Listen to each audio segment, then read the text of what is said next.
All right, we're talking about F1 round 14 in Belgium at Spa.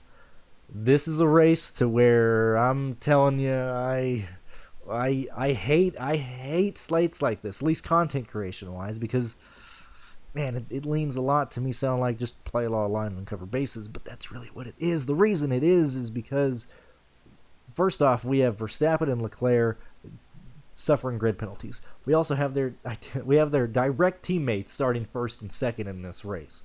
Okay, I personally have Verstappen catching up, possibly getting a podium, and beating Perez. So I would lean Verstappen over Perez. But when it comes to building lineups, when it comes to where you end up going, personally, I hate the value range this weekend. This is one of the most disgusting things ever, and I can't afford to take, a 0, a 2, like a 4 from somebody. We just can't afford that. I don't like Latifi. I'm not playing Latifi. I'm not playing Zhao. I can't do it. Okay, I'm not playing Schumacher. Okay, I just can't. Okay, I don't want to play Yuki Tsunoda. At this point, we're through the 4 cheapest guys, and I don't want anything to do with them. I don't want to be on them. I don't want to play them. I don't want to have them in my lineups. I want to try to avoid this range, okay?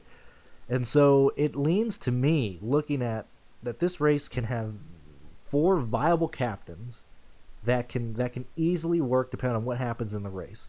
And really, the Verstappen beating Perez, we need at least a safety car or something, which we'll probably get. We always get at least a few a race. But Verstappen working out, you're going to need a safety car. Leclerc working out, you're going to need a safety car. Whatever you're choosing between those two guys. Sainz, Perez, I think Sainz can lead. Perez would need help, but he can very easily lead. Hamilton is going to be there all day. I think Hamilton actually ends up in a podium position. I don't think we see 2 teammates from a certain constructor in the podium. I think it is very much one Mercedes, one Red Bull, and one Ferrari. So if you want to try and look at a balanced type of build, or at least considering maybe using Mercedes in the constructor position to avoid being at the bottom end of the salary cap when you're using or when you're trying to get in your last couple drivers, man, I don't have a take. My main take is I think Verstappen beats Perez. I want to play Verstappen today no matter what.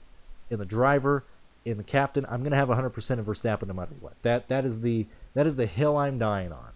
Outside of that, I am filling in different types of lineups. One's with Sainz as the captain, one's with Lewis Hamilton as the captain, certainly one's with Verstappen as the captain, and then just mixing and matching the constructors. Man, I hate this video. I hate this content.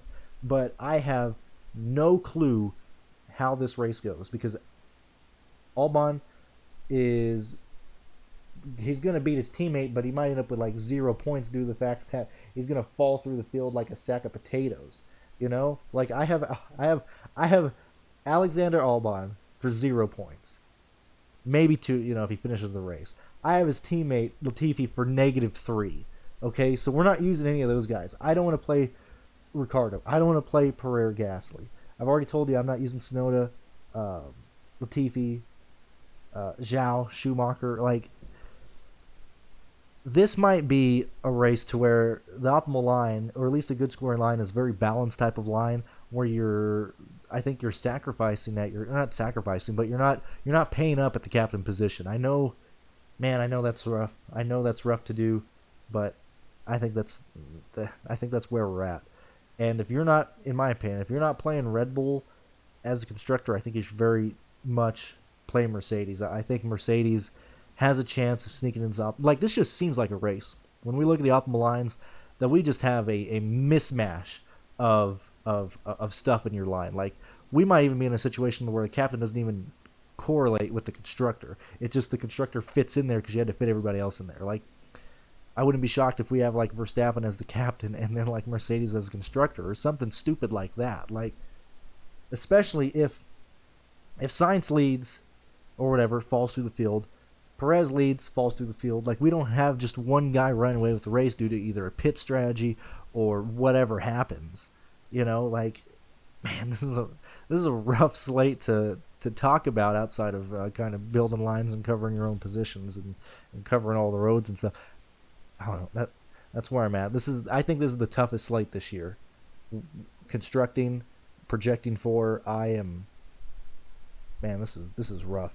In terms of guys above 10 points, 1, 2, 3, 4, 5, 6, 7, 8. I have 8 guys above 10 points, and really those are the only viable guys. Like, build a balanced line, in my opinion.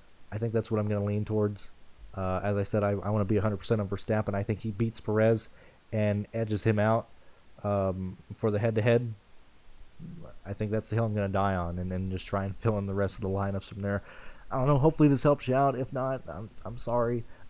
Pearce made some good videos. If you go to his channel, Race to the Prize, or actually Pearce Dietrich, I even put him in the comments below. He goes over the optimals that we've seen this year. He goes over really how these guys are performing from a fantasy aspect. If you guys want some more information, because we have had about a month off, so I'll put that in the comments if you guys want to watch that. But I mean, really, dude, this is a rough slate, and rough in a sense of this race can go so many different directions. It's some races are like that. I think this is one where it can go a lot of ways, man.